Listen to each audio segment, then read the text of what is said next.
কিরে ভাগ্নে, সকাল সকাল এই মরদ কি করছো রে তুই? মামা আব্বার পকেট থেকে 2,000 টাকা চুরি করিয়া পুষ্পা 2 জ্যাকেট কিনিবার আসছ?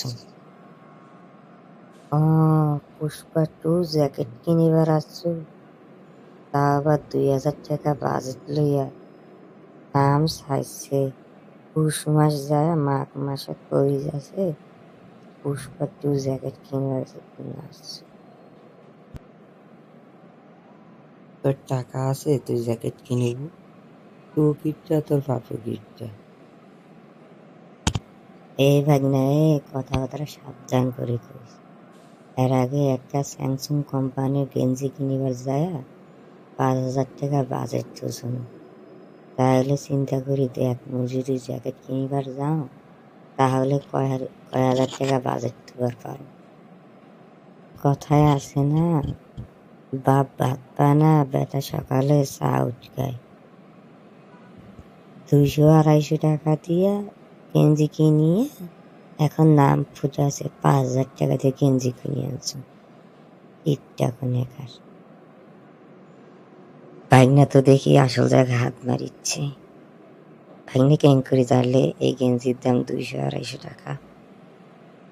ভাগ্নে তো দেখি ভালোই চালাক। না, আব্বার চেনা যেঙ্করি হোক টাকা নিয়ে এবার একটা পুষ্পা জ্যাকেট কিনিবারে হইবে। এই একটা গেঞ্জি পিন্দিয়া আর চলা যায় না। আর কত? কিরে খারাপ কেন জানি চুপ মারি গেল? মনে মনে কি ভাবিচ্ছ? মনে মনে কি জ্যাকেট কিনে ফেলেছ?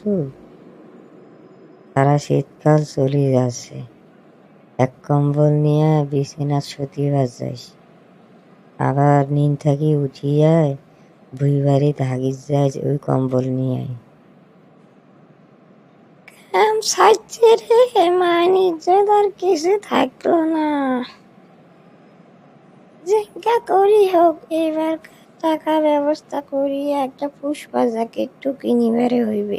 তা না হইলে মান সম্মান আর থাকিবে না।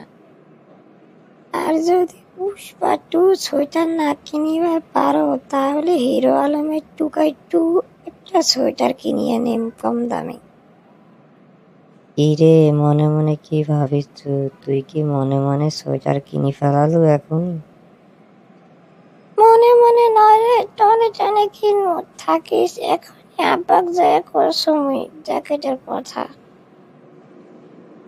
হ্যাঁ হ্যাঁ, তোর বাপ যে কি সোয়েটার কিনে দিবে তা আমার ভালো করে জানা আছে। এই হকার মার্কেটে যায় বিদেশি সিরা কম্বল ওলা সোয়েটার গুলা কিনে দিবে ওলা। বাইক নিয়ে তুই কথাটা কি করলু রে? এক্ষণে মুই যাচ্ছ যায়া এক্ষণে মুই একটা পুষ্পা 3 কিনি আনি, তোর সে আপডেট আনি কিনিয়ে পড়িয়া তো মুই দেখাইম, থাকিস।